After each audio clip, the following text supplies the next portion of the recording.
নমস্কার শ্রোতা বন্ধুরা, দ্য ফাইনাল স্কেচ ইউটিউব চ্যানেলে আপনাদের সকলকে জানাই স্বাগত। আজ আপনাদের শোনাতে চলেছি একটি গ্রাম বাংলার হাড় হিম করা ভৌতিক গল্প। লেখক সুকান্ত দাসের লেখা গাব গাছের তলা।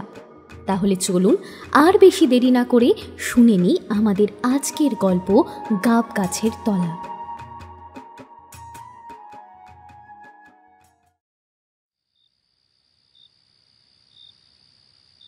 যখন আমি থাকবো না তখন বুঝবি যে কেন এসব বলি।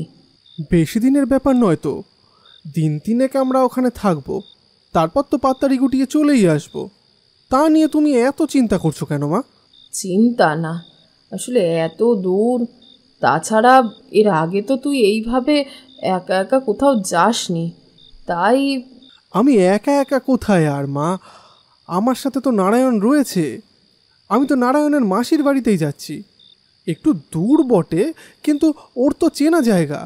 তোকে আজকাল একা একা ছাড়তে আমার বড় ভয় করে রে। তোর বাবা চলে যাওয়ার পর থেকে।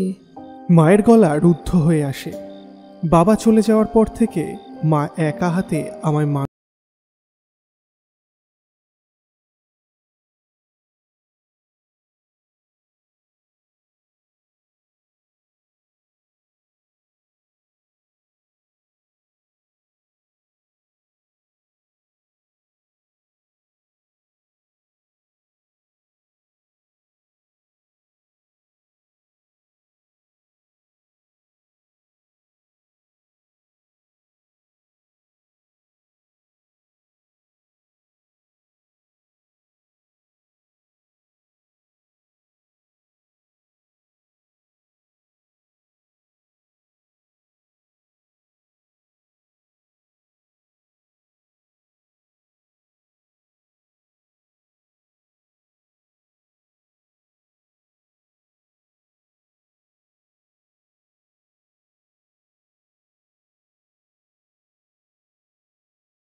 কিন্তু তাই বলে নারায়ণের সঙ্গে তার মাসি বাড়িতে যাব না, এটা তো আর হয় না।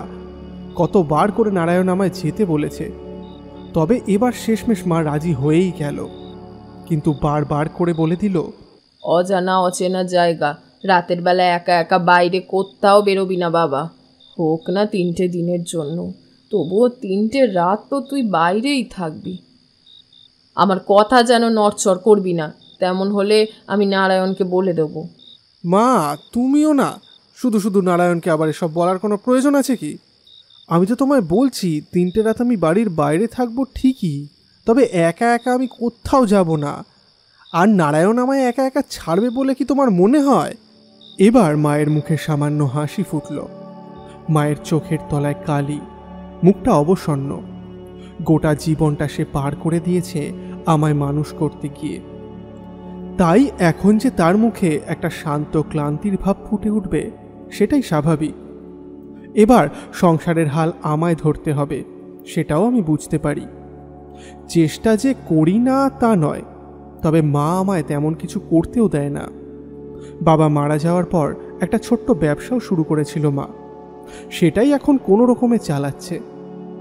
বাড়িতে তৈরি সাবুর পাঁপড় করে, তারপর সেগুলো আশেপাশের 2-1টা বাজারে বিক্রি করা। তার জন্য লোক রয়েছে পাঁপড় বানানোর। দিনের বেলায় বাড়িতে কাজে বেশ কয়েকজন আসে। বলতে গেলে একরকম ব্যবসাটা দাঁড়িয়েছে।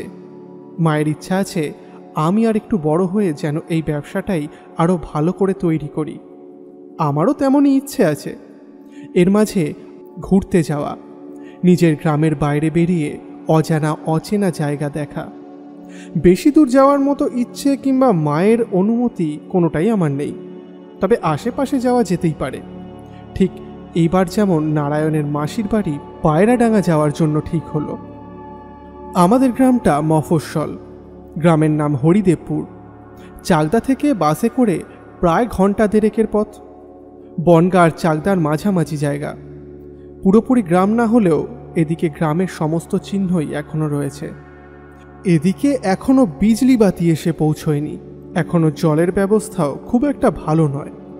হাসপাতালের জন্য প্রায় মিনিট 40-এর পথ এগিয়ে যেতে হয়। তবে হরিদেবপুর আরেকটা দিক দিয়ে সব কিছু পেয়ে বসে আছে যেন। হরিদেবপুরের গা বেয়ে এগিয়ে গিয়েছে একটা মস্ত বড় বাঁওড়। সেই বাঁওড়ের জলে গ্রামের সকলের জলকষ্ট মিটে যায়। একদিন বেরিয়ে পড়লাম পায়রাডাঙ্গার উদ্দেশ্যে। দিনটা ছিল রৌদ্রোজ্জ্বল সকাল। নারায়ণ আর আমি বাসে করে প্রথমে গিয়ে পৌঁছলাম চাকদা, তারপর সেখান থেকে ধরলাম রেলগাড়ি। রেলগাড়িতে পায়রাডাঙ্গা খুব বেশিক্ষণ নয়, কিন্তু সেখান থেকে আবার আমাদের যেতে হলো ভ্যান রিক্সা করে। সকালে বেরিয়ে প্রায় দুপুরে শেষ করে বিকেলের দিকে আমরা যেখানে এলাম সেটা আমাদের হরিদেবপুরের চেয়েও প্রত্যন্ত গ্রাম।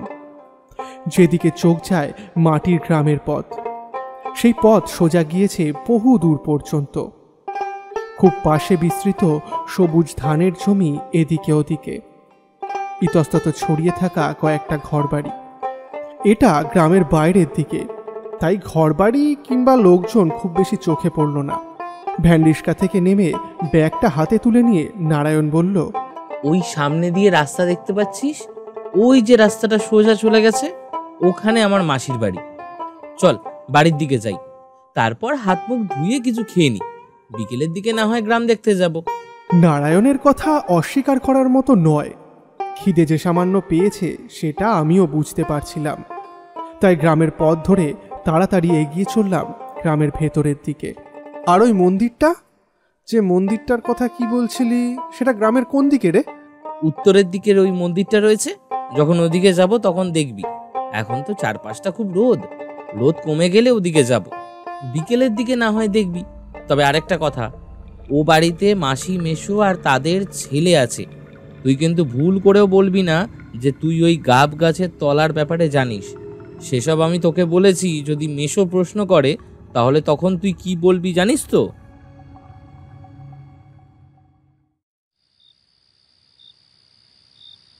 কই না তো, কথাটা তো আমি প্রথমবার শুনলাম যে আপনাদের এখানে গাবতলা আছে আর সেখানে একটা ঘটনা আছে নাকি। ঘরের একপাশে বিছানার ওপর বসেছিল নারায়ণের মেশো অবনী বাগ। কথাটা শুনে তার চোখ দুটো যেন গোল গোল হয়ে এলো। বেশ খানিকটা উৎসাহ পেয়ে বিছানার ওপর পা গুটিয়ে নিয়ে তিনি সামান্য সামনের দিকে ঝুঁকে বললেন, আরে তোমরা হলে এখনকার ছেলে, তোমরা কি সমস্ত বিশ্বাস করবে এইসব কথায়? কিন্তু আমরা তো এই গ্রামেই ছোট থেকে এত বড় হয়ে গেলাম, গ্রামের সমস্ত কিছুই আমি জানি, বুঝলে? ওই গাব গাছতলায় যাওয়াটা মোটেই ভালো না। রাতের বেলা ওখানে অনেকেই অনেক কিছু দেখেছে। ওখানে এক গ্রামের মন্দিরও রয়েছে, মন্দিরের দেবী মা খুবই জাগ্রত, তাই এই কয়েক বছরে কারোর কোনো ক্ষতি হয়নি। কয়েক বছর কারোর কোনো ক্ষতি হয়নি মানে? আগে কি কারোর ক্ষতি হয়েছে? অবনীবাবু আরও কিছু বলতে যাচ্ছিলেন, তার আগেই নারায়ণের মাসি এসে বলল, আবার দুটোকে পেয়ে তুমি সেই সব কথা বলতে শুরু করেছো। কতবার বলেছি না ওসব কথা ওদেরকে বলবে না, ওরা বাইরে থেকে দুদিনের জন্য ঘুরতে এসেছে। কি ভাবতে যে কি ভেবে ফেলবে। যা ভাববে তা ভাবুকগে যাক তো, ওদের তো এখন এই সমস্ত কথারই শোনার বয়স, তাই না? এখন শুনবে না তো কি আমার মতন বয়সে কি শুনবে? এখন ওদের মনে প্রবল কৌতূহল, উত্তেজনা। এখন এইসব কথা ওদের জানতে হবে, দেখতে হবে, তবেই না বড় করতে পারবে। আবার তুমি ওসব শুরু করলে। নারায়ণ, তোকে ওখানে বসতে হবে না, তুই চলে আয় তো। নারায়ণ কিন্তু উঠল না। মাসির একটা কাজে ঘরে এসেছিলেন, তিনি আবার বাইরে চলে যেতেই মেশো আগের মতোই গলায় বলতে শুরু করলেন, এই তোমাদেরকে একটা কথা বলি, তাহলে তোমরা ব্যাপারটা ঠিক বুঝতে পারবে, না হলে কিছুই বুঝতে পারবে না। আর শোনো তাহলে ওই গাব গাছতলার গল্পটা। নারায়ণ তো এর আগে একবার শুনেছে, কিন্তু তুমি তো শোনোনি, তাই তুমিও শোনো। কোন গল্পটা? একজন পথ হারিয়ে ফেলেছিল ওইটা? মাথা নাড়িয়ে সম্মতি জানালেন মেশো। আমি আর নারায়ণ বিছানার ওপর গুছিয়ে বসলাম। বাইরে অন্ধকার নামা শুরু করেছে। ঘরের একপাশের জানলার ফাঁক দিয়ে বাইরের পেছন দিকে ধানের জমি অল্প অল্প দেখা যায়। চাঁদের আলো রয়েছে, চোখের সামনে ধরা পড়ছে। মাঝে মাঝে ঘরের মধ্যে ঢুকে পড়েছে সেই আলো। বহু দূর থেকে রাত জাগা শিয়ালের ডাক শোনা যায়। জায়গাটা দেখেই বুঝতে পারছি প্রত্যন্ত গ্রাম। এদিকে শিয়ালের ডাক শুনতে পাওয়াটা অতি স্বাভাবিক ব্যাপার। বললাম, আচ্ছা মেসমশাই, ওই গাব গাছটা তো গ্রামের বাইরের দিকে শুনেছি, আর সেই গাছের তলায় এখন আর কিছু দেখা যায় না? গাব গাছটা গ্রামের বাইরের দিকে ঠিক নয়, গ্রামের একদম শেষে। গাছটা পেরিয়ে গেলে গ্রামের আরও 3 ঘর মানুষ রয়েছে, তাই ওটাকে গ্রামের বাইরে কোনোভাবেই বলা যাবে না। এখন ওখানে কিছু দেখা যায় না, কারণ রাতের বেলা ওই স্থানে কেউই আর যায় না। আশেপাশে যে বাড়ি ঘরগুলো রয়েছে সেগুলো একসময় ওখানে আর কোনো লোকজনই থাকতো না। বলতে গেলে এখনও ওখানে আর খুবই কম লোকজনই আর কি থাকে।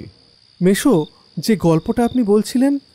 হ্যাঁ, যে সময়কার কথা বলছি তা অনেক বছর আগের কথা। তখন আমাদের বয়স ওই তোমাদের চেয়ে সামান্য কিছু কমই হবে বোধ হয়। তোমাদের মতোই বুকের ভেতরে জমা থাকা সাহস আর সেই উদ্যোগ মিলিয়ে এমন কোনো কাজ ছিল না যে আমরা গ্রামে করতাম না। তবে আমাদের এই গাবতলার ছেলেমেয়েরা যতই সাহসী হোক না কেন, রাতের বেলা কিন্তু কেউই গাব গাছের দিকে কখনো যেত না। দিনে মানে ও স্থান পেরিয়ে আসার সময় আর চোখে আমরা তাকিয়ে দেখতাম বড় গাব গাছটা। সত্যি বলছি, দিনের বেলা সেই গাছের দিকে তাকালে যেন মনে হতো ওই গাছের পাতার ডালের আড়ালে কারা যেন বসে লুকিয়ে লুকিয়ে আমাদের দিকে তাকিয়ে দেখছে। এক্ষুনি হয়তো তারা গাছ থেকে নেমে এসে আমাদের সামনে দাঁড়াবে। গ্রামের পথ তো তোমরা দেখেইছ, তবে সে পথ তখন ছিল আরো খারাপ। চারপাশ শুধু ফাঁকা জমি আর তার মাঝখান দিয়ে গ্রামের পথ। তখনও চারপাশে এত বাড়িঘর হয়নি, সামান্যই কয়েকটা ঘর ছিল মাত্র। চারপাশটা প্রায় জঙ্গলে ঘেরা, আর সেই পথের মধ্যে দিয়েই আমাদের যেতে হতো। একদিন গ্রামের সাহসী ছেলেরা কয়েকজন মিলে ঠিক করলো রাতের বেলা গাব গাছের তলায় যাবে। নিঃসন্দেহে ব্যাপারটা একটা দুঃসাহসিক কাজ। এত বড় বুকের পাটা কারণ নেই যে রাতের বেলা ওখানে যায়। এমনকি ছোটদের কথা তো দূর, বড়রা পর্যন্ত সেই কাজ করতে যেন ভয়ই পায়। কিন্তু ওই যে মনের মধ্যে থাকা সাহস আর উদ্যম যখন একসাথে মিলে যায়, তখন অসাধ্য বলে কোনো কিছুই হয় না। আমাদের প্রায় ওই 5-6 জনের একটা দল ঠিক করলাম আমরা যাব ওই গাব গাছের তলায় সেদিন রাত্রে। আমাদের কপালটা ভালো ছিল, কারণ সেদিন ছিল পূর্ণিমা। সে কি, গ্রামের কেউই গাছের তলায় যেত না? আর আপনারা রাত্রিবেলা সেখানে যাবেন বলে ঠিক করলেন, তাহলে আপনাদের বাড়ির লোকেরা নিশ্চয়ই এই বিষয়ে জানতো না? পাগল নাকি? বাড়ির লোকেরা জানলে আমরা আর ওখানে যেতে কি পারতাম?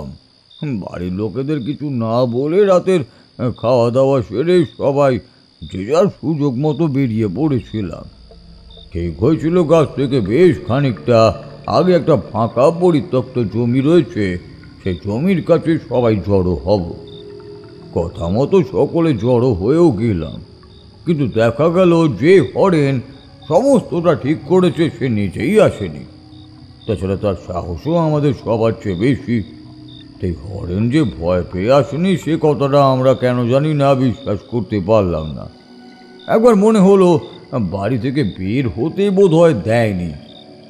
মনের মধ্যে অনেক চিন্তা ভাবনা চললেও আমরা কিন্তু আর কিছুক্ষণ দাঁড়িয়ে অপেক্ষা করতে লাগলাম। হরেনকে বাদ দিয়ে আমরা জড়ো হয়েছি ওই বাকি 5 জনের মতন।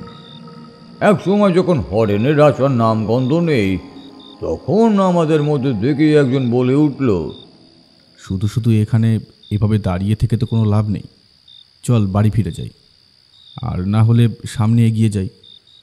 হরেন আসেনি বলে আমরা যাব না এমনটা তো হয় না। কিন্তু আমরা চলে যাবার পরে যদি হরেন আসে? আর তাছাড়া হরেনই তো সমস্ত ব্যবস্থা করেছে, শুধু শুধু। আরও কিছুক্ষণ অপেক্ষা করা হলো, কিন্তু হরেন এলো না। দলের সকলেই অধৈর্য হয়ে পড়ছে দেখে আমি বললাম, বেশ, হরেন যখন আসেনি তাহলে তাকে বাদ দিয়ে আমাদের ওখানে যেতে হবে। আমরা 5 জনেই যাব। কিছুক্ষণ ওই গাছের আশেপাশে কাটিয়ে আবার ফিরে আসব। তবে একটা কথা, যদি ভয় পাওয়ার মতো কিছু হয় তাহলে কিন্তু আমরা ওখানে আর অপেক্ষা না করে তাড়াতাড়ি বাড়ি ফিরবো, কেমন? হরিণের অনুপস্থিতিতে গোটা দলের দায়িত্ব একরকম আমি নিলাম, কিন্তু আমার বেশ ভয়ও করছিল।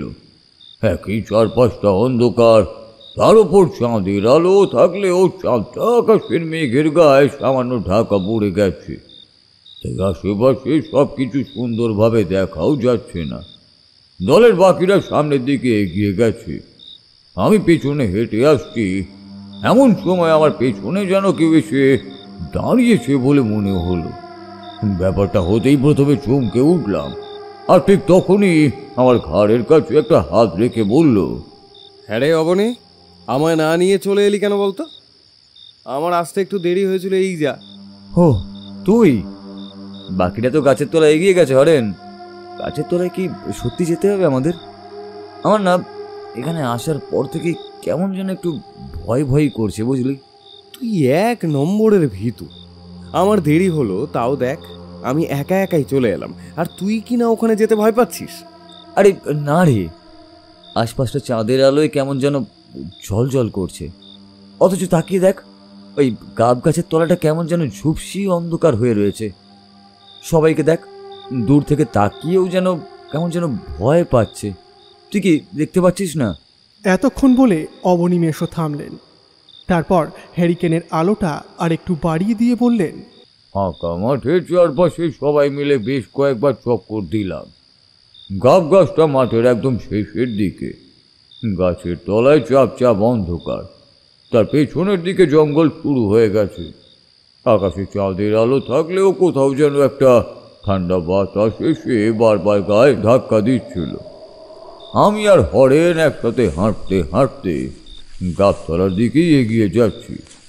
এমন সময় ঠিক কি যেন একটা হয়ে গেল। হঠাৎ করেই বাতাসে একটা তীব্র গন্ধ যেন নাকে এসে লাগলো। আকাশের চাঁদটাও যেন কোথায় মেঘের আড়ালে ঢাকা পড়ে গেছে। চারপাশে সবুজ গাছ, সেই গাছে হাওয়া লাগাতে সেই গাছগুলো যেন তীর তীর করে কাঁপছে। সামনে যারা এগিয়ে গিয়েছিল তারা এবার ফিরে আসতে লাগলো। হরেন সেটা দেখে বলল, কিরে, আবার চলে যাচ্ছিস কেন? কি হলো? গাব গাছের তলায় কে যেন একটা দাঁড়িয়ে আছে। দাঁড়িয়ে আছে? কিন্তু গাব গাছের তলায় এত রাতে কে দাঁড়িয়ে থাকবে? জানি না, তবে আমরা যেই সামনে গেলাম মনে হলো একবার আমাদের ডেকে উঠল কেউ। আমরা তাড়াতাড়ি ভয়ে চলে এলাম। হরেন হরেন হরেন ওই গাব গাছের তলায় নিশ্চয়ই ভূত আছে। আরে বাজে কথা, ভূত না, নিশ্চয়ই আমাদের কেউ ভয় দেখানোর জন্য এমনটা করছে।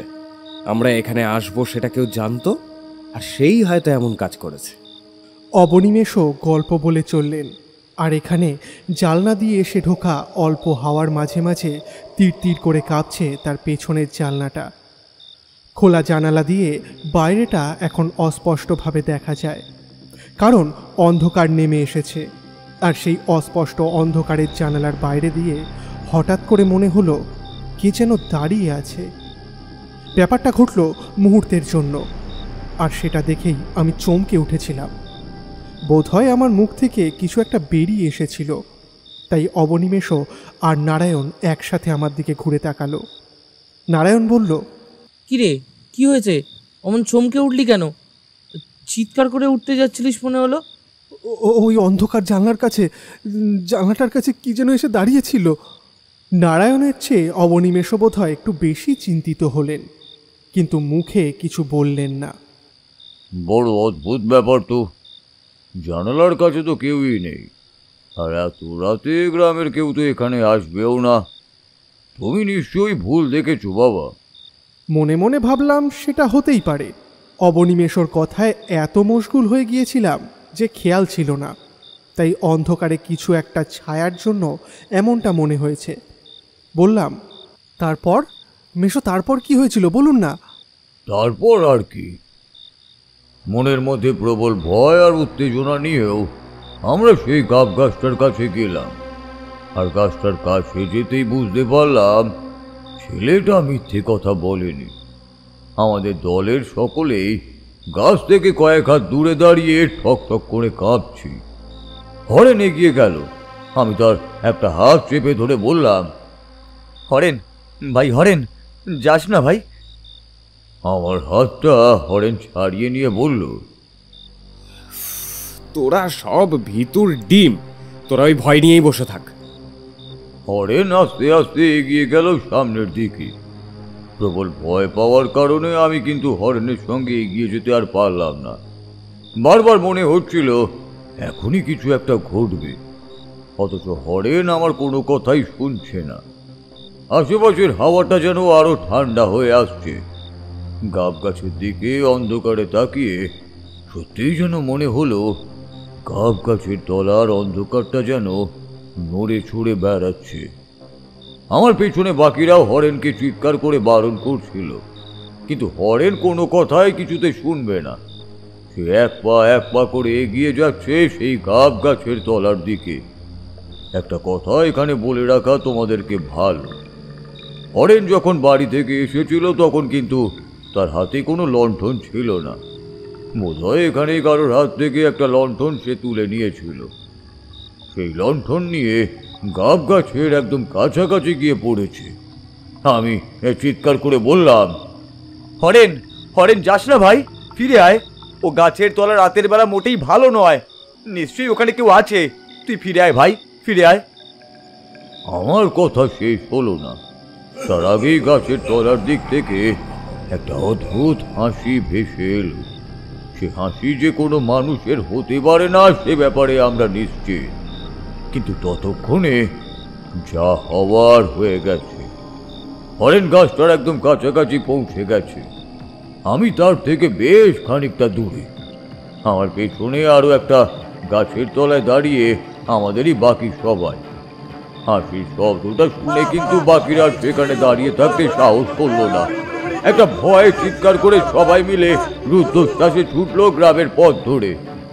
আমিও ছুটে যেতাম, কিন্তু তার আগে শুনতে পেলাম হরেনের গলা। অবনী, অবনী, ওটা ওটা কি? হ্যাঁ, ওটা কি বসে আছে গাছের তলায়? আমি পেছনের দিকে ঘুরেছিলাম। আমি ওই কথা শুনে সামনের দিকে এগিয়ে গেলাম। হরেনের কথা শুনে পেছনে ঘুরে যেই না তাকালাম, অস্পষ্টভাবে দেখলাম হরেন যেখানে দাঁড়িয়ে আছে সেখান থেকেই হাত তুলে হ্যারিকেনটা তুলে ধরে সে কাঁপছে। মনের মধ্যে একটা কৌতূহল হলো, আর মনে হলো এতক্ষণ ধরে যখন হরেনের কিছু হয়নি তাহলে আমারও নিশ্চয়ই কিছুই হবে না। তাই কোনো রকমে চড়ানো পায়ে আস্তে আস্তে এসে দাঁড়ালাম হরেনের পাশে।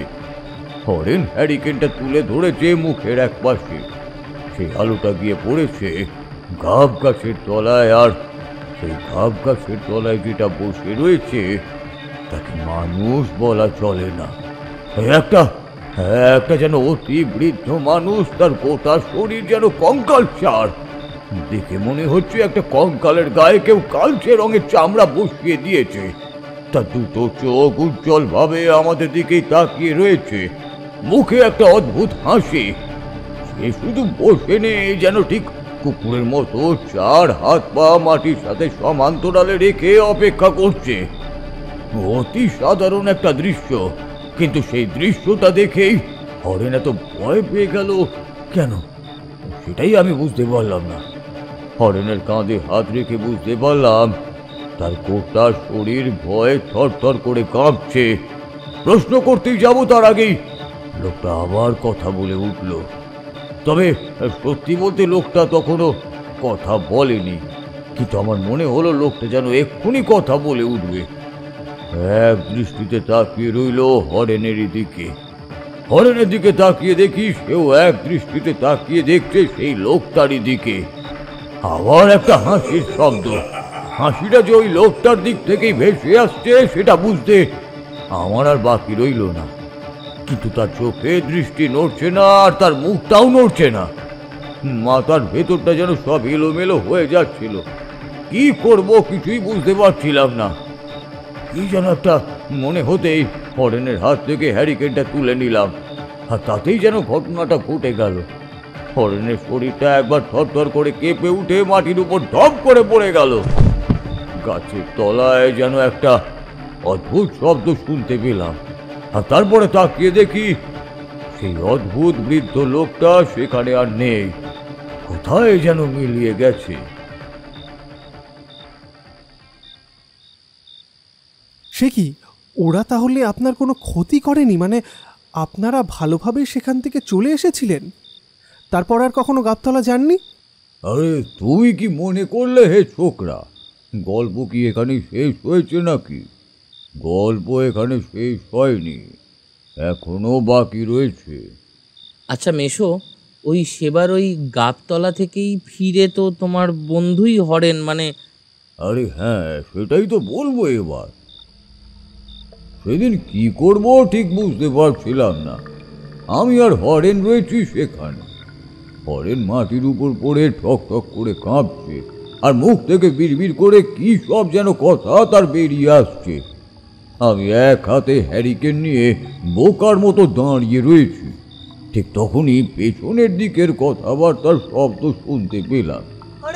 একসাথে গলা তুলে চিৎকার করতে বুঝতে পারলাম আমাদের দলের ছেলেরা আবার ফিরে এসেছে। তাদের সাহায্যে হরেনকে তুলে নিয়ে গিয়ে সেই জায়গা ছেড়ে গ্রামের ভেতরে ঢুকেছিলাম। তারপর সেই রাত্রে যে কিভাবে তার জ্ঞান ফিরিয়েছিলাম তা কেবল আমরাই জানি। সত্যি বলছি, আমাদের গোটা দলের যে দৌরাত্ম্য গ্রামে ছড়িয়ে পড়েছিল ওই একটা রাতে, তা বেশ খানিকটাই কমে এসেছিল। আমরা সকলেই কেমন যেন শান্ত হয়ে গিয়েছিলাম। বাড়িতে যখন আমাদের সেই রাতের কথা জানতে পেরেছিল, বকা দিয়ে আর উদ্ধম মাধ্যম যে কি প্রকারের দিয়েছিল সে তোমরা নিশ্চয়ই আন্দাজ করতেই পারছো। কিন্তু সেই সমস্ত কিছু আমাদের গায়ে লাগার কথা নয়। তার থেকেও আমাদের বড্ড বেশি লেগেছিল সেটা হলো ওই রাতের ভয়। হরেনের অজ্ঞান দেহ নিয়ে চলে আসার সময় বারবার মনে হচ্ছিল যে অন্ধকারে গাব গাছের তলায় বসে আছে সেই অতি বৃদ্ধ বয়স্ক লোকটা।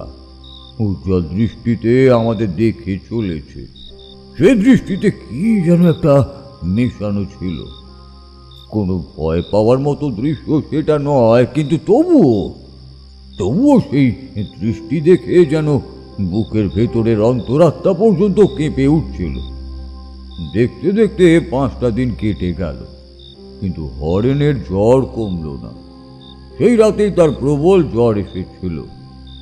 হরেনকে গ্রামের বদ্যি, পাশের গ্রামের কবিরাজ সমস্ত কিছুই দেখানো হলো, কিন্তু কোনো কিছুতেই কিছু কাজ হচ্ছে না দেখে হরেনের বাবা বড় চিন্তিত হয়ে পড়ল। আমাদের কাছ থেকে সে জানতে পেরেছিল আমরা সেদিন রাতে গাবতলায় গিয়েছিলাম। আমায় ডেকে গোটা ঘটনাটা আমার কাছ থেকে জানতে চাইল। আমি সমস্ত কথা বলতেই আমায় হরেনের বাবা বলল, বড় ভুল করেছিস রে তোরা বাবা, বড় ভুল করেছিস। ওই গাছের তলায় রাতের বেলা কেউ যায়? হ্যাঁ, তাও যদি অন্য কিছু দেখতিস তা না হয় আলাদা ব্যাপার ছিল, কিন্তু যাকে দেখেছিস তারপর ছেলেটাকে আর বাঁচাতে পারবো বলে তো মনে হয় না। কিন্তু কেন কাকা? আর আমরা যেটা দেখেছি সেটা কি? ওই বয়স্ক লোকটা আসলে কে? এ হলো খয়রা। খয়রা, আমাদের এদিককার লোকেরা ওকে ওই নামেই ডাকে। আসলে ওর আসল নাম কি কিংবা ওকে কি বলে তা আমরাও জানি না। ওই গাব গাছের তলায় ওই খয়রা থাকে। তবে বিপদটা হলো যে যার উপর ওর দৃষ্টি একবার পড়ে তাকে বাঁচানো যে বড় কঠিন হয়ে যায় রে, বড় কঠিন হয়ে যায়। খয়রা? সে আবার কি? কোনো বৃদ্ধ মানুষ যখন স্বাভাবিকভাবে মারা যায়, তার আগে বয়স্ক হয়ে যত্নের অভাবে কিংবা কাছের কোনো মানুষের ভালোবাসা, স্নেহ বা যত্নের অভাবে মারা যায় একা একা, তখন তার আত্মা ওভাবে কোনো এক নির্জন স্থান বেছে নিয়ে সেখানে অপেক্ষা করে। কোনো এক গভীর রাতে যদি তার কাছে কেউ গিয়ে পড়ে, তাহলে সে তাকে নিজের কাছে টেনে নিয়ে যেতে চায়। তার নিজের দৃষ্টি দিয়ে সে তাকে নিজের কাছে টেনে নেয়। একবার যদি ওই খয়রার নজর কারোর উপরে পড়ে, তাহলে তাকে বাঁচানো আর সহজ নয় রে, আর সহজ নয়। হরেনের বাবার কথা শুনে আমার মনটা খারাপ হয়ে গেল। হরেনের মতো একটা ছেলে যদি ওর কিছু হয়ে যায়, আর হরেনের বাবাও বেশ শক্তপোক্ত মানুষ, এত দুঃখেও কিন্তু সে ভেঙে পড়েনি। তবে তার কথার মধ্যে কেমন একটা অসহায় ভাব ছিল। এরপরেও আরো কয়েকটা দিন কেটে গেল। হরেনের অবস্থার কোনো উন্নতি হলো না। এর মধ্যে একদিন আমি আর আমার দলের বাকিরা মিলে ওই গাব গাছের তলা থেকে ঘুরে এলাম। দিনের বেলা সেখানে কিছু নেই, সত্যি বলতে রাতের বেলা সেখানে যাওয়ার মতো সাহস আর কারোর মনের মধ্যেই রইল না। বারবার যেন মনে পড়তে লাগলো সেই অতি বৃদ্ধ মানুষটার চোখে দৃষ্টির কথা। সে একভাবে তাকিয়েছিল হরেনের দিকেই, আর হরেনও আশ্চর্য কোনো কারণে হ্যারিকেনটা হাতে তুলে একভাবে তাকিয়ে দেখছিল সেই বৃদ্ধ মানুষটার চোখের দিকে। প্রায় গোটা রাতই তখন আর আমার ঘুম হতো না।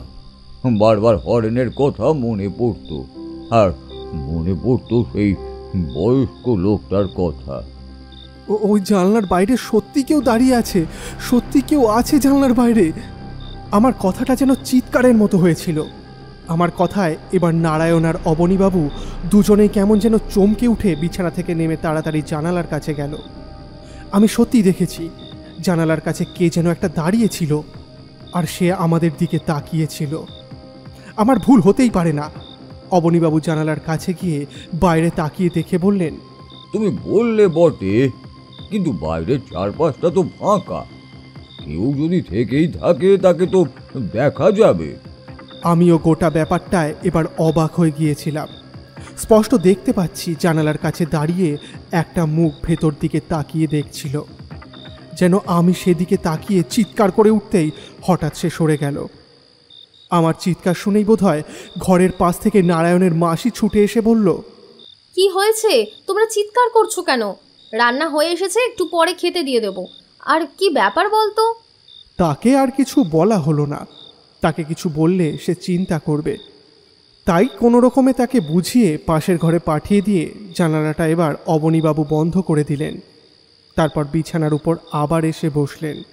ঘরের আলোটা সামান্য বাড়িয়ে দিতেই নারায়ণ বলল, মেশো, তারপর ওই হরেনের শেষটা যা হয়েছিল সেটা তো তুমি নিজেও বিশ্বাস করতে পারোনি, তাই না?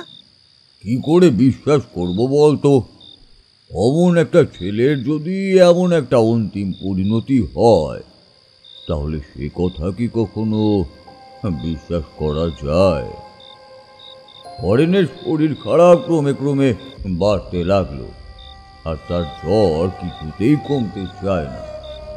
যদিও কখনো একটু কমে যায়, তারপরেই আবার ঝড়ের বেগে সেটা বেড়ে যাচ্ছে। সে খেতে পারে না, ভালো করে ঘুমোতে পারে না, চোখ বন্ধ করে শুয়ে থাকতে থাকতে চিৎকার করে পাগলের মতো, আর বলে ওঠে, ওই যে আমার দিকে তাকিয়ে আছে, আমার দিকে তাকিয়ে, ওকে চোখ বন্ধ করতে বল, ওকে চোখ বন্ধ করতে বল। এমন করেই দিন কাটতে লাগলো। হরেনের মা বাবা ক্রমেই যেন হাল ছেড়ে দিলেন। ছেলের আর কোনো কিছু হবে না। ডাক্তার, বুদ্ধি, ওষুধপত্র সমস্ত কিছু দিয়েও যখন কিছুই হলো না, তাহলে এবার ভগবানের উপরেই ছেড়ে দেওয়া যাক। তবে শেষ উপায় হিসেবে একজন ওঝাকে ডেকে আনা হলো। ওঝা যেদিন তার বাড়িতে এসেছে, সেদিন আমরাও সেখানেই ছিলাম। ওঝা হরেনের বিছানার চারপাশে কয়েকবার ঘুরে বেড়ালো, তারপর বিছানায় হাত দিয়ে চোখ বন্ধ করে কি যেন বোঝার চেষ্টা করলো। কিছুক্ষণ পর হরেনের বাবার দিকে তাকিয়ে সে বলল, তোর ছেলের অবস্থা খুব একটা ভালো নয়, ওকে বেশি দিন বাঁচানো যাবে না। যে এসেছে সে ওকে নিয়ে যাবেই, কিন্তু কেন নিয়ে যাবে সেটা বুঝতে পারছি না। বেশ কিছুদিন আগে রাতের বেলা ও আর ওর বন্ধুরা ওই গ্রামের বাইরের দিকে যে গাব গাছটা আছে ওখানে চলে গিয়েছিল। তাতে কি হয়েছে? ওরা এখন ছোট, ওরা এদিকে ওদিকে তো একটু যাবেই। মানুষের এলাকায় তো অন্য কিছু এসে বাসা বাঁধলে তাকে থাকতে দেওয়া যাবে না, তাতে তো মানুষেরই বিপদ। শুধু শুধু তোরা ভয় পাবি না, আমায় একবার সেখানে গিয়ে দেখতে হবে। বাকিরা সবাই বাড়িতেই রইল। ওঝা, হরেনের বাবা আর আমি আমাদের দলের বাকি কয়েকজন মিলে সেখানে চললাম। আমাদের সঙ্গে যাওয়ার কারণ হলো যাতে বিস্তারিতভাবে আমরা ব্যাপারটা বুঝিয়ে দিতে পারি। ওঝাকে সমস্তটাই বুঝিয়ে দেওয়া হলো, এমনকি হরেন যে সেদিন দেরি করে এসেছিল সেটাও বুঝিয়ে বলা হলো। ওই গাছের তলায় আমি যা দেখেছিলাম সেটা বিস্তারিতভাবে বলতেই ওঝার মুখটা কেমন যেন হয়ে গেল।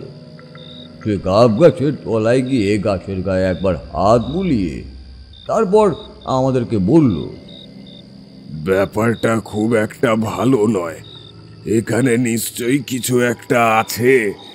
আমি তার উপস্থিতি ভালোভাবেই বুঝতে পারছি, কিন্তু তাকে ধরতে পারছি না। যে আছে তার ক্ষমতা নেহাত কম নয়। তোর ছেলেকে বাঁচাতে গেলে তার হাতে একটা তাবিজ পরিয়ে দিতে হবে এক্ষুনি। চল চল, এক্ষুনি চল, আর দেরি করা যাবে না, তার কাছে যেতে হবে। ওঝা আরো কিছুক্ষণ সেই গাব গাছের তলায় চারিদিকে ঘুরে বেড়ালো। আশেপাশের বাতাসে কি যেন একটা শুঁকে বোঝার চেষ্টা করলো।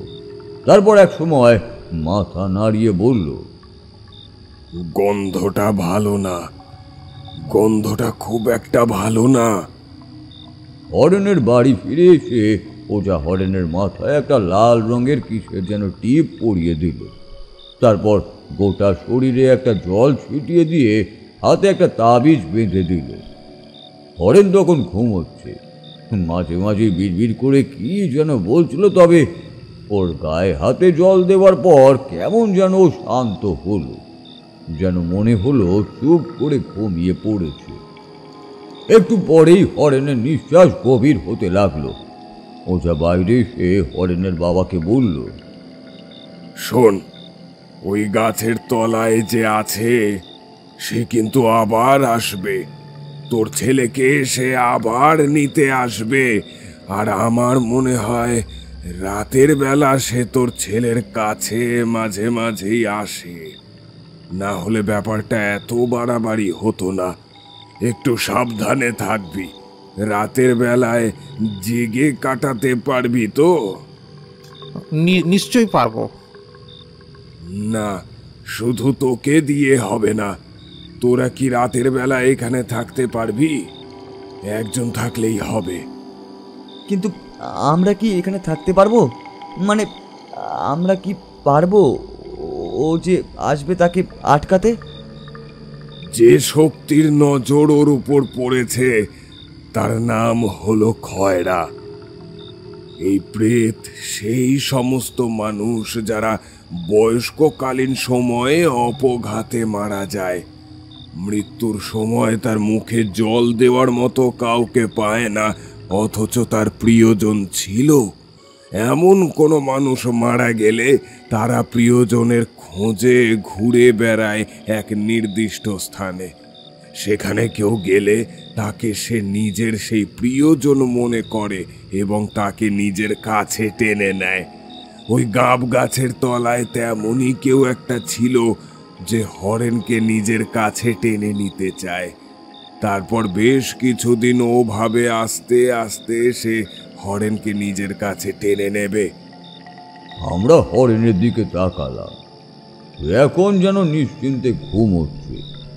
ওঝা তার হাতে একটা তাবিজ বেঁধে দিয়েছিল, আর একটা তাবিজ আমার হাতে আর হরেনের বাবার হাতে বেঁধে দিয়ে বলল, তুই একা থাকতে পারবি না বললাম তার কারণ হলো তোর বয়স আর ওর বয়সের মধ্যে অনেক প্রভেদ।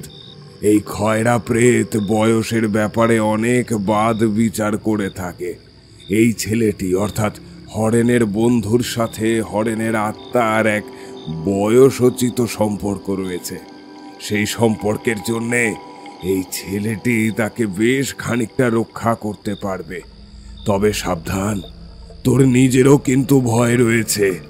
ওই তাবিজ যেন তোর হাত থেকে খুলে না যায়। এক চরম অবস্থা মনের মধ্যে, অদ্ভুত ভয়, তার উপর হরেনের প্রাণ বাঁচাবার তাগিদ। ওটা চলে গেল। হরেনের বাবা আমায় সেদিন সন্ধ্যাবেলা তার বাড়িতে যাওয়ার জন্য বলে বাড়ি পাঠিয়ে দিল। যথারীতি সন্ধ্যার পর খাওয়া দাওয়া সেরে হরেনের বাড়িতে গেলাম। বাড়িতে এর মধ্যে সমস্যাটাই জানে, শুধু জানি না যে রাতের বেলা আমি সেখানে থাকবো। বরে না হয় কিছু একটা বলে দেওয়া যাবে এমন ভেবে হরেনের বাড়িতে আমি চলে গেলাম। হরেনের বাবা হরেনের বিছানার এক পাশে বসে মাথায় হাত বুলিয়ে দিচ্ছিল। আমি যেতেই সে রান্নাঘরের দিকে চলে গেল। বোধহয় খাওয়া দাওয়া সারবে। আমি ঘরের মধ্যে হরেনের পাশে বসলাম।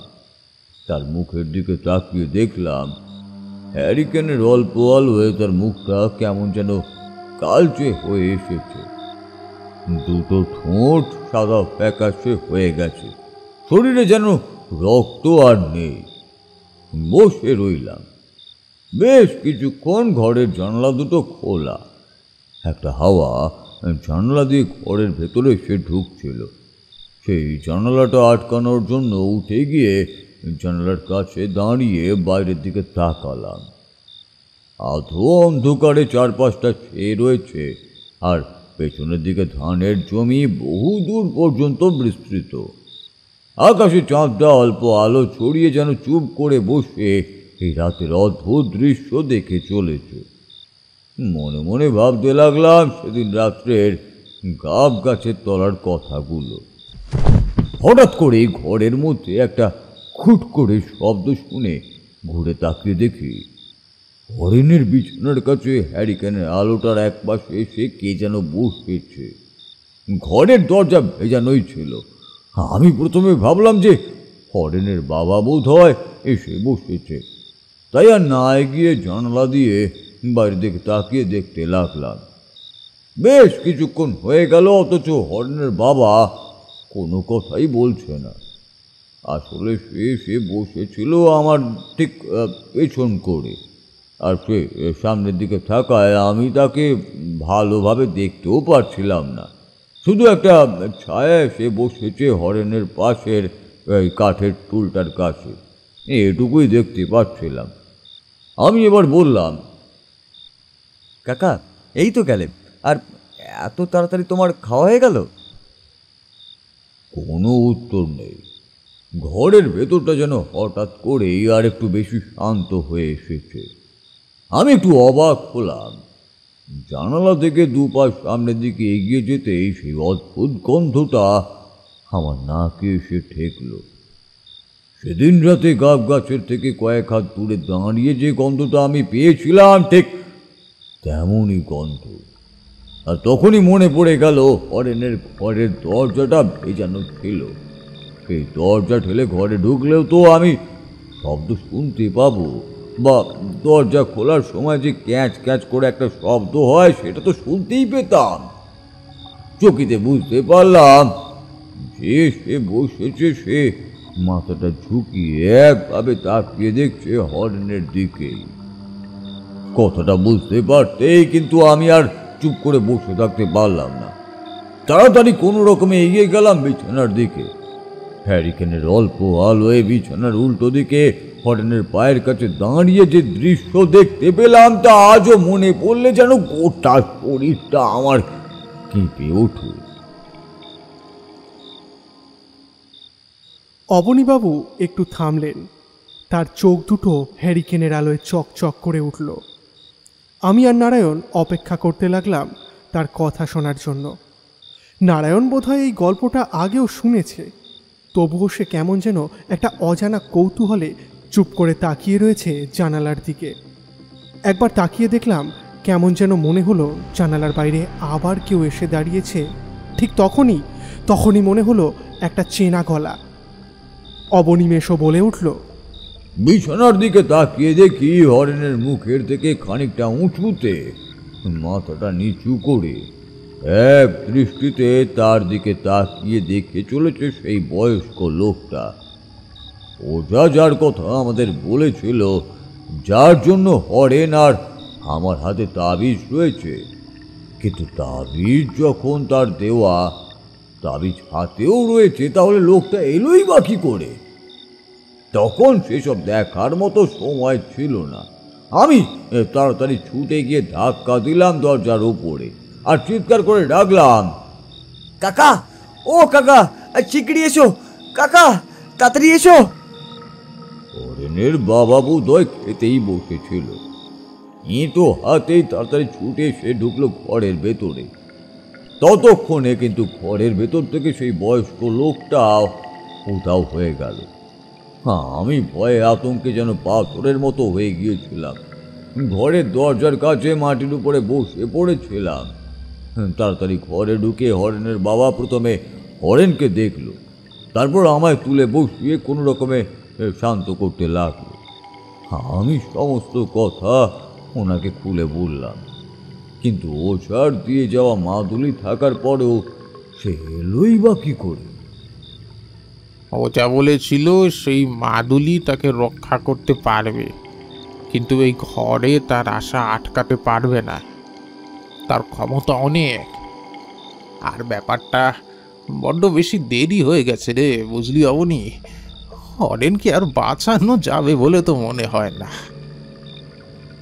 আমি তন্ন তন্ন করে খুঁজছিলাম, হরেনের হাতের মাদুলিটা কোথাও নেই দেখে তারপর মাটিতে পায়ের কাছে কি যেন একটা পড়তে দেখি হরেনের হাতের মাদুলিটা পড়ে রয়েছে মাটিতে। নিশ্চয়ই ঘুমের ঘরে কোনোভাবে নড়ানড়ি করতে গিয়ে হাত থেকে মাদুলিটা খুলে পড়ে গিয়েছে।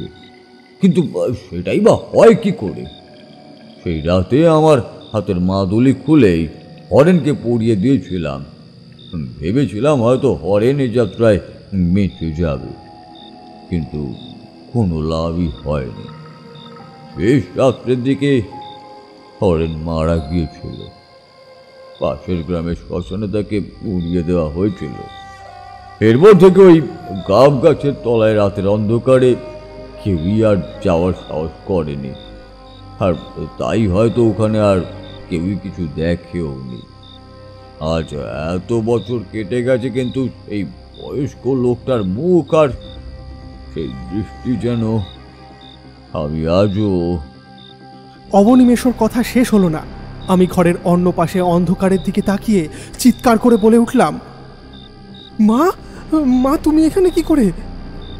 আমার কথায় নারায়ণ অবনিমেষও দুজনে ঘরের অন্য পাশে অন্ধকারের দিকে তাকালেন। নারায়ণ এবার আমার কাঁধের ওপর একটা হাত রেখে বলল, রে, এসব তুই কি বলছিস? অমন করছিস কেন? ভয় পেলি নাকি? না না না রে, ওই দেখ ঘরের ওইখানটাতে মা দাঁড়িয়ে আছে, আমায় ডাকছে। পাগলের মতো কথা বলিস না তো। তোর মা এখানে আসবে কি করে? মা তো রয়েছে সেই। অবনীবাবু আমাদের মধ্যে মধ্যস্থতা করলেন। নারায়ণ, চুপ কর। আমার মনে হয় না ও মিথ্যে কথা বলছে। আমার মনে হয় সত্যি ওই ঘরের কোণের অন্ধকারে কিছু একটা আমিও দেখতে পাচ্ছি।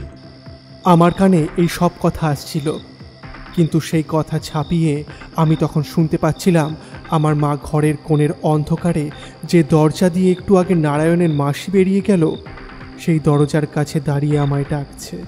কতবার তোকে বললাম যাস না, যাস না, আমার মনটা ভালো লাগছে না, তাও আমার কথা শুনলি না রে। কিন্তু মা, আমি তোমার তো দুদিনের জন্য এখানে এসেছি। তোর যে আর থাকা হবে না, কাল সকালেই তোকে ফিরে আসতে হবে। তাড়াতাড়ি ফিরে আয় বাবা, তাড়াতাড়ি ফিরে আয়। তোকে ছাড়া যে আমার একটুও ভালো লাগছে না। আর কিছু দেখতে পেলাম না। চোখের সামনেটা এবার অন্ধকার হয়ে গেল। মাথাটা কেমন ঘুরে উঠল। দেখতে পেলাম অবনিমেষও আমার দুটো হাত শক্ত করে চেপে ধরে আমায় কোনো রকমে তুলে ধরেছেন। নারায়ণ আমায় ধরেছে।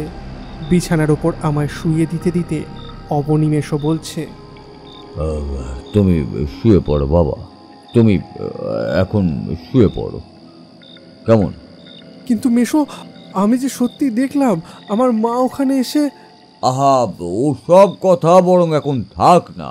আমি কি তোমার কথা কি অবিশ্বাস করেছি বলো দেখিনি? আমি তো তোমার কথা বিশ্বাস করছি, কিন্তু তুমি এখন শুয়ে পড়ো, বুঝলে? আমার মাথা ঘুরছিল, মাথার ভেতরটা কেমন ঝিমঝিম করছিল। আমি বিছানার ওপর লম্বা হয়ে শুয়ে পড়লাম। মায়ের কথা বড্ড মনে পড়ে যাচ্ছিল। শুনতে পেলাম নারায়ণ চিন্তিত গলায় বলছে, কিন্তু মেশো, ওকে আমি অনেক দিন ধরে চিনি। ভয় পাওয়ার ছেলেও নয়, আর এমন কিছু হবার কথাও নয়। কেন যে ব্যাপারটা হচ্ছে।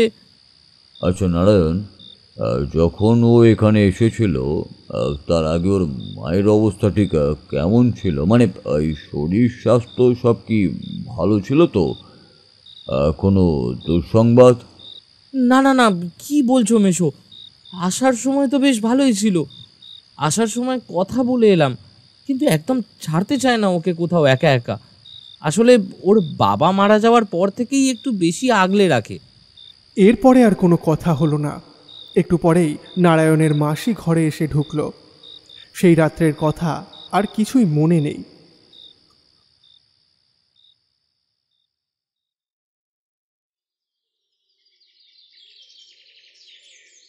ওর পরের দিন সকালে যখন ঘুম ভাঙল, তখন দেখলাম অবনীবাবু আর নারায়ণ বেশ চিন্তিত মুখে ঘরের এক পাশে চেয়ারের ওপর বসে রয়েছে। ঘুম ভাঙতেই উঠে পড়লাম। আচ্ছা, কাল রাতে আমার কি হয়েছিল? আমি কি কোনো স্বপ্ন দেখছিলাম? হ্যাঁ, তেমনটাই হবে। আচ্ছা, একটা কাজ করো তো বাবা, তুমি তৈরি হয়ে নাও, আমাদের একটু পরেই বেরোতে হবে। বেরোতে হবে? কিন্তু এখন কোথায় বেরোতে হবে? আহা, তুই তৈরি হয়ে নে না, তারপরেই তো জানতে পারবি। তৈরি হওয়ার কিছুই ছিল না। ব্যাগপত্র গুছিয়ে নিয়ে আমরা বেরিয়ে পড়লাম, নারায়ণ আর আমি, আমাদের সঙ্গে অবনিমেষও। গাবতলা ছাড়িয়ে পায়রাডাঙ্গা স্টেশন, তারপর সেখান থেকে প্রথমে রেলগাড়িতে চাকদা, তারপর সেখান থেকে হরিদেবপুর। গোটা পথ কিন্তু নারায়ণ অবনিমেষও কেউ আমার সাথে কোনো কথাই বলল না। সবাই কেমন যেন থমথমে হয়ে বসে রইল। অবনীবাবু কেন আমাদের সঙ্গে চলেছিলেন সেটা আমি বুঝতে পারছিলাম না। প্রায় দুপুরের দিকে যখন বাড়িতে গিয়ে পৌঁছলাম, তখন দেখতে পেলাম বাড়ির চারপাশে বেশ লোকজন জমা হয়েছে। অবাক হয়ে গেলাম, কারোর বাড়িতে কিছু হয়েছে নাকি? আমায় প্রথমে যেতে না দিয়ে অবনীবাবু এগিয়ে গেলেন। উনি আমার পেছনেই আসছিলেন। আমায় দেখতে পেয়ে একজন হঠাৎ করে বলে উঠল, আরে এই তো জীবন এসে পড়েছে। আমরা যে বড্ড চিন্তায় পড়ে গেছিলাম, এখন কোথায় খবর নেব। তাকিয়ে দেখি পাশের বাড়ির হরিহর কাকা। তার মুখে একটা ক্লান্তির ছাপ, তার সাথে একটা দুঃখের ছাপও রয়েছে বলে মনে হলো।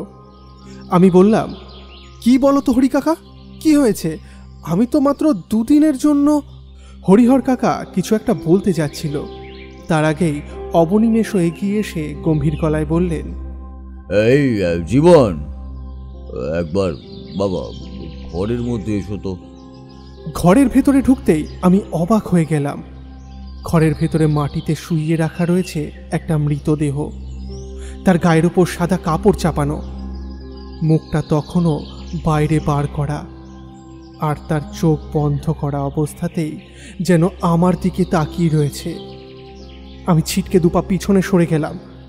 দেয়ালের কাছে গিয়ে পড়ে যেতেই যেন আমার মাথায় আকাশ ভেঙে পড়ল। অবনিমেষও নারায়ণ দুজনে আমার পাশ থেকে আমার কাঁধের ওপর হাত রাখল। অবনীবাবু বললেন, শক্ত হও জীবন, শক্ত হও। কাল রাতেই আমি ব্যাপারটা আন্দাজ করতে পেরেছিলাম, কিন্তু অত রাতে তোমাকে ওসব বললে তুমি বড়ই ভেঙে পড়বে, তাই আর আমি কিছু তোমাকে বলিনি। আমার মা নেই। মাত্র একটা দিন আগে যাকে আমি ছেড়ে গিয়েছিলাম গাবতলায়, আমার সেই মা আর নেই। মায়ের শরীরটা ঘরের মধ্যে সাদা চাদরে জড়িয়ে রাখা। এদিকে ওদিকে ছড়িয়ে রয়েছে আশেপাশের লোকজন। অবনিমেষও নারায়ণ আমায় সামলানোর চেষ্টা করছে। আমার চোখে কিন্তু জল এলো না। কেমন যেন অবচ্ছন্নতা মনে হচ্ছিল দুটো চোখ ভালোভাবে খোলা রাখতে পারছি না। মাথার ভেতরটা ঝিমঝিম করে উঠছে। একটা অজানা ভয় যেন আমার চারপাশ থেকে জড়িয়ে ধরতে শুরু করেছিল। বারবার মনে হচ্ছিল আমার জন্যই এমনটা হয়েছে। আমি যদি মাকে ছেড়ে না যেতাম তাহলে এমনটা হতো না। এদিকে অবনীবাবু পাশের একজন লোককে জিজ্ঞাসা করছিলেন, আচ্ছা কখন হলো এসব, আর আপনারাই বা কি করে জানলেন? কখন হলো তা তো বলতে পারবো না, তবে কাল সন্ধ্যা রাত্রের দিকেই ওরকমই হয়েছে হয়তো। অনেক রাত্রের দিকে একজন গ্রামেরই লোক এখান দিয়ে যাচ্ছিল, সেই ঘরে দাওয়ার কাছে পড়ে থাকতে দেখেছিল। আর আমরা তাড়াতাড়ি ছুটে আসি। কবিরাজ এসে জানায় যে প্রায় ঘন্টা দুয়েক আগে মারা গেছে। তখন রাত 10টা, তার মানে ওই 8টা নাগাদ হবে। আমি অবাক হয়ে তাকিয়ে রইলাম সামনের দিকে। 8টা নাগাদ? কাল রাতে অবনিমেষও যখন আমায় আর নারায়ণকে গল্প বলতে শুরু করেছিল তখন প্রায় 8টার কাছাকাছি। অর্থাৎ প্রথমবার জানলার বাইরের দিকে আমি যাকে দেখেছিলাম সে আর অন্য কেউ নয়। আমার কানে ভাসতে লাগলো সেদিনের মায়ের বলা কথাগুলো। যখন আমি থাকবো না তখন বুঝবি কেন বলি এসব। আমি ফ্যাল ফ্যাল করে সামনের দিকে তাকিয়ে রইলাম। আমার মুখে আর কথা এলো না। অবনিমেষও এগিয়ে এলেন।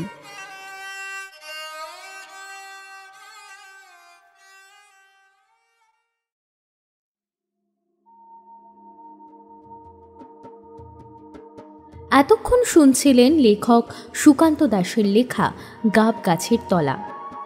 আজকের গল্প পাঠে কৌশিক সাহা, অন্যান্য চরিত্রে বুবাই, সৌরভ রায়, মৌমিতা, শুভজিৎ, নিমো এবং নীল। শব্দগ্রহণ, আবহ এবং সমগ্র পরিচালনায় মিহান্স প্রোডাকশন হাউস। গল্পটি কেমন লাগলো অবশ্যই কমেন্ট করে জানাবেন। ভালো লাগলে লাইক করবেন এবং চ্যানেলটি সাবস্ক্রাইব করে পাশে থাকা বেল আইকনটি প্রেস করে দেবেন। অসংখ্য ধন্যবাদ সবাইকে।